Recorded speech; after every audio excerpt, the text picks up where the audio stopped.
जो बाइडन के आने से और ट्रंप के जाने से पाकिस्तान को तो कोई फर्क नहीं पड़ेगा। अस्सलाम वालेकुम, मैं हूं असद कुरैशी, आप देख रहे हैं बाप बेटा।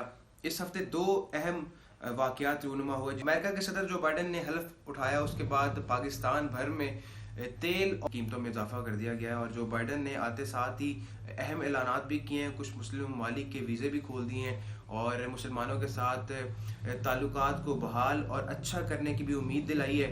और इस हवाले से अमेरिका में भी काफ़ी जो है वो उन पर तनकीद भी की गई है कि उन्होंने ये आते साथ ही ऐलानात क्यों किए। तो अब ऐसे पूछते हैं, ट्रंप के जाने से और जो बाइडन के आने से क्या फ़र्क पड़ेगा पाकिस्तान को? जो बाइडन के आने से और ट्रंप के जाने से पाकिस्तान को तो कोई फर्क नहीं पड़ेगा कि पॉलिसीज जो हैं वो एक कांग्रेस जो है वो चला रही होती है और कांग्रेस जो है वो बड़ा मजबूत अदारा है। जो बाइडन ने 20 तारीख को जो हलफ लिया है और उसके साथ कमला हैरिस ने वाइस प्रेसिडेंट का हलफ लिया है, हालांकि वो भारत निज़ाद खातून है और भारत से ही उसकी एक मिट्टी मिलती है। वालदा भारतीय और उनके वालिद हबशी। और जो बाइडन जो है वो पहले वाइस प्रेसिडेंट रहे हैं बाराक ओबामा के साथ, और ये सिलसिला वो काफ़ी अरसे से मुल्की तौर पे बैनुल-अक़वामी तौर पे वो मुतारफ़ है।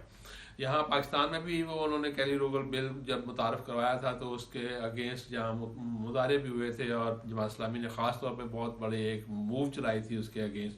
तो मैं समझता हूँ कि जो बाइडन के आने से, ट्रंप के जाने से इस तरह का कोई फ़ायदा नज़र नहीं आता। ये अलबत्ता महसूस हो रहा है कि जो पाकिस्तान में सेकुलर लॉबी थी वो कुछ मुतहरक हो जाएगी और उनके जो ग्रांट्स बंद हुई थी, जो उनके मामला थे ट्रंप की वजह से, वो दोबारा बहाल हो जाएंगे और इस तरह से यहाँ पाकिस्तान में सेकुलर लॉबी जो है वो मुतहरक हो जाएगी। इसलिए यहाँ पाकिस्तान में ये कहा जा रहा है कि जो बाइडन जो है वो पाकिस्तान के लिए बहुत अच्छा साबित होगा। मैं समझता हूँ कि ये एक खाम ख्याली है और खुशफहमी है, कोई इस तरह की उनकी बात नहीं है। और उन्होंने अपनी जो तकरीर की है अपने हलफ उठाने के बाद, उसमें कश्मीर का कोई जिक्र नहीं किया और बाकी मामलात का भी जिक्र नहीं किया।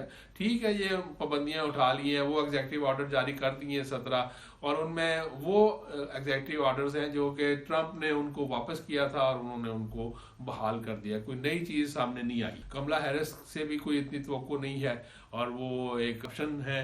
और ये उनके अंदर मैं समझता हूँ कि एक बहुत बड़ा मसला पैदा हो गया है। सफ़ेद और स्याह फाम लोगों के दरमियान एक चपकट शुरू हो गई है और इनको कंट्रोल करना अब मुश्किल है।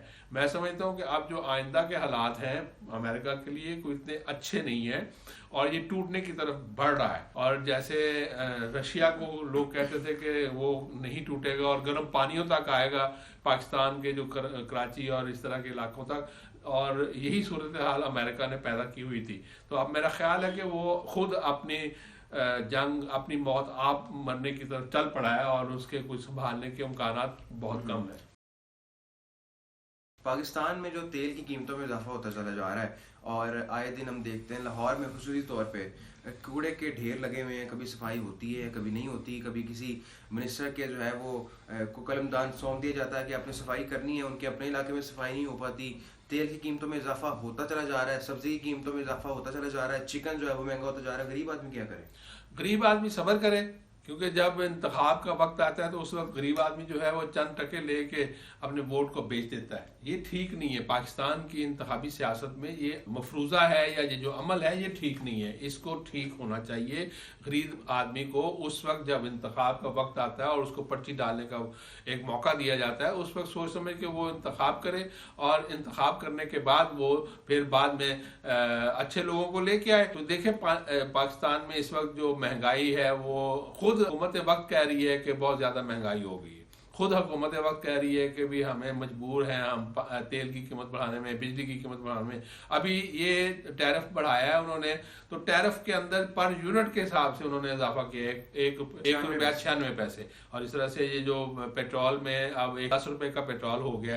तो ये चीज़ें जो हैं ऐसी हैं जिससे कि पूरी जितनी भी ज़रूरियात हैं, पूरे सर्कल चलता है, ज़रूरियात की चीज़ें हैं, उनको उनके ऊपर इनका असर पड़ता है। तो इसलिए ये कहना कि जी इससे वो गरीब आदमी पे असर नहीं पड़ेगा। अब आम पब्लिक ट्रांसपोर्ट तो आपके पास है नहीं और हर एक की अपनी मोटरसाइकिल है, बाइक है, तो उसके लिए उसको पेट्रोल ज़ाहिर है डालना है और पेट्रोल लेके जाना है।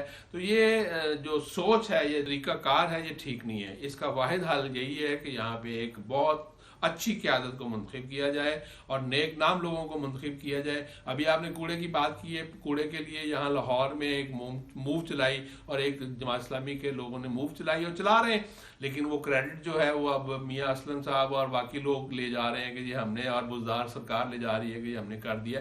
हालांकि जब उनका 1 महीना पूरा यहाँ कूड़ा पड़ा रहा, ताफुन पैदा हो गया और बीमारियां फैलनी शुरू हो गई।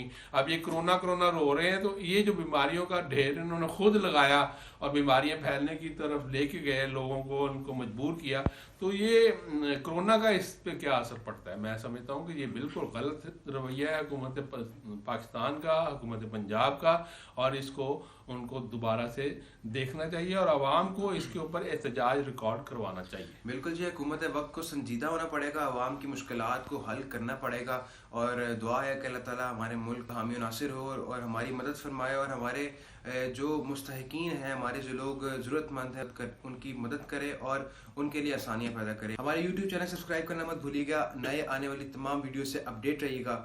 अल्लाह हाफ़िज़।